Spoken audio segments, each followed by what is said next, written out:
Hi Libra, kumusta po kayo? Hello po mga dude, maraming salamat po sa patuloy po ninyo pagsubaybay. Ito po ang inyong mid-October 2023 Divine Messages, Holy Angels, Holy Spirits, Divine Universe, Guardian Spirits, Ancestors, mid-October. Wow, Nourish Your Temple, maring edad nyo po ito, 38, or meron po kayong heart tattoo, yun po, or lotus tattoo, o meron po kayong ang ilan naman po ay meron kayong moon tattoo. May nakikita rin ako dito na black hair or long and black hair. So significant din yung 333 o 338 na oras, o yung 888. So, Nourish Your Temple, nakita ko dito ay mas magiging malakas ang inyong katawan, healthy, at pati na rin po yung inyong yung energy body po ninyo, mga dude. Kasama na rin po dito yung pag-exercise po ninyo, pagkain po ninyo, na mas iingatan nyo po yung ipapasok sa inyo pong tiyan. Yung kakainin po ninyo ay mas gusto nyo po yung organic, yung galing po sa nature talaga. Isa na rin po yan sa pag-nourish ng inyong temple. Kasi ang inyo pong energy body, yung spiritual body, yung katawan po ninyo na physical, mga dude, ayan po ay ang inyo pong vessel. Ito po yung inyong pong yung spiritual body po ninyo. Yan po yung dyan po kayo nakakakonekta sa divine universe, kay God. Yan po mga dude.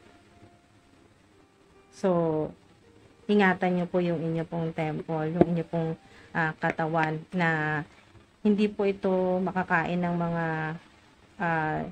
yung iwasan nyo pong maglagay sa inyo pong katawan ng mga toxic, yung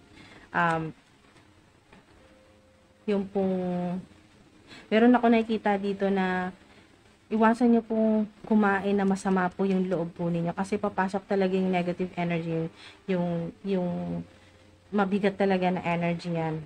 Yung pong, kung lalo na kayo po ay gusto po ninyo mag-manifest ng abundance o ng magandang love life, magandang romantic relationship, yung talagang unconditional love, nagmamanifest po kayo na may dumating na po na twin flame o soulmate po ninyo, o magkaroon na ng magandang career o trabaho po or negosyo, ano man po yung gusto po ninyong i-manifest, ay nakikita ko po dito na mas magmamanifest po yan, mas magiging powerful yung manifestation kung healthy, kung organic po yung kinakain po ninyo, at hindi po masama yung loob po ninyo habang kumakain. Yun po, iwasan po ninyo yung umiiyak habang kumakain. Nakikita rin ako dito na hindi po maganda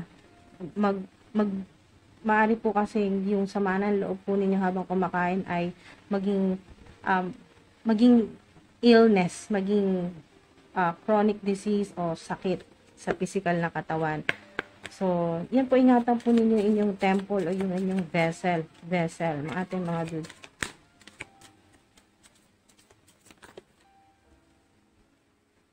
Conscious consumer.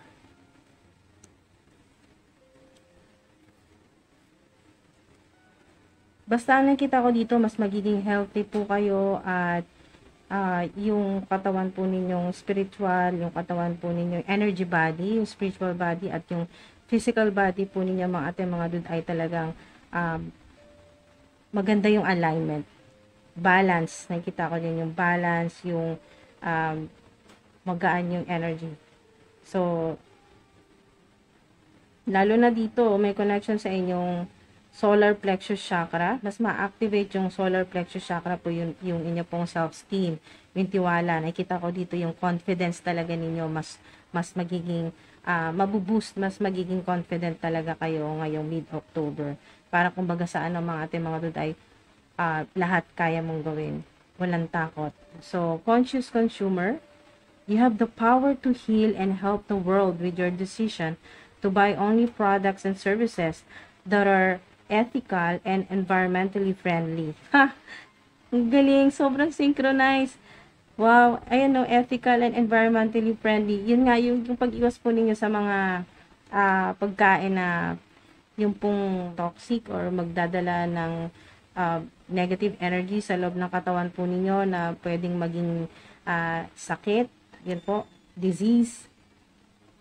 Wow, environmentally friendly, talagang nature. Galing po sa Mother Earth, sa kalikasan, yung kakainin po ninyo. As a conscious consumer, you choose to invest in fair trade and organic goods. Wow! Organic! Ang galing! Mga dude, organic goods. You live simply and you purchase only that which you need. Wow! Sobrang ganda talaga ng pag-alaga po ninyo, pag-nourish po ninyo sa inyong temple, sa inyong pong vessel, sa inyong mind, body, and spirit, sa inyong pong physical, spiritual, at yung enerhiya, okay, yung inyo pong energy body, yung nurture po ninyo, yung pipiliin mo, yung kakainin mo, yung ipapasok mo sa tiyan mo, yung iinumin mo, talagang organic, o kaya hanggat maaari ay bawas-bawas talaga sa mga punong-puno ng toxicity, or yung hindi maganda yung energy.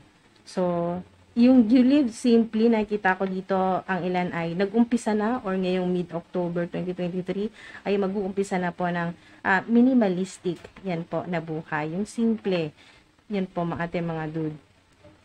And you purchase only that which you need. Yan po, mas makakatipid ang ilan po sa inyo,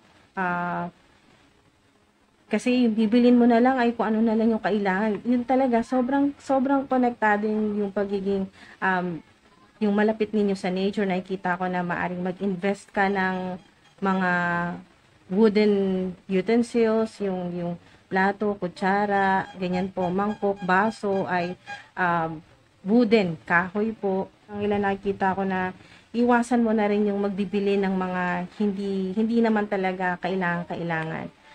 Yun po. So, napakaganda, no? Conscious consumer ka na ngayon. Congrats! So, okay. So, mga dude, hindi po tayo na mensahe. Holy Angels, Holy Spirits, Jesus Christ, ano pong mensahe sa inyo? Ni Jesus Christ, ng Panginoong Jesus, so to speak. You are the light of the world. Hala? Wow! Sobrang konektado, sobrang synchronized mga dude. You are the light of the world, Matthew 5:14. You have the power to heal and help the world. Diba? You are the light of the world. So, nakita ko po sa inyo ay kailangan nyo talaga. Sobrang konektado. Kailangan nyo talaga mga dude na alagaan ang inyong vessel, ang inyong temple. Kasi kayo po ay maaring shaman, healer, psychic, spiritual teacher, life coach, na talagang kayo po ay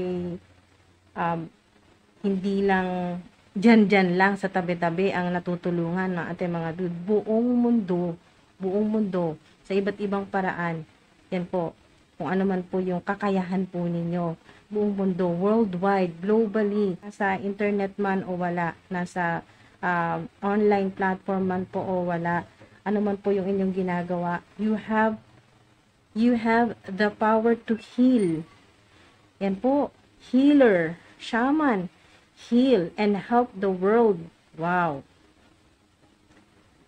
At syempre, ang ilan po sa inyo ay environmentally, so maaring isa ka rin sa mga nagpo-promote, o kahit hindi ka mag-promote, at least man lang alam mo sa sarili mo na nakadagdag ka na rin, at least may nadagdag na rin na isa sa buong mundo ng mga tao na bumibili ng mga products o mga services na yun nga, ethical and environmentally friendly. Yung mga organic, ganyan po, mga iwas sa toxic na mga materyales o mga pagkain. Basta more on organic, mga healthy, yung galing po sa Mother Nature, kay Mother Gaia, ganyan po mga dude. So, natutuwa po ang Divine Universe, ang mga angels.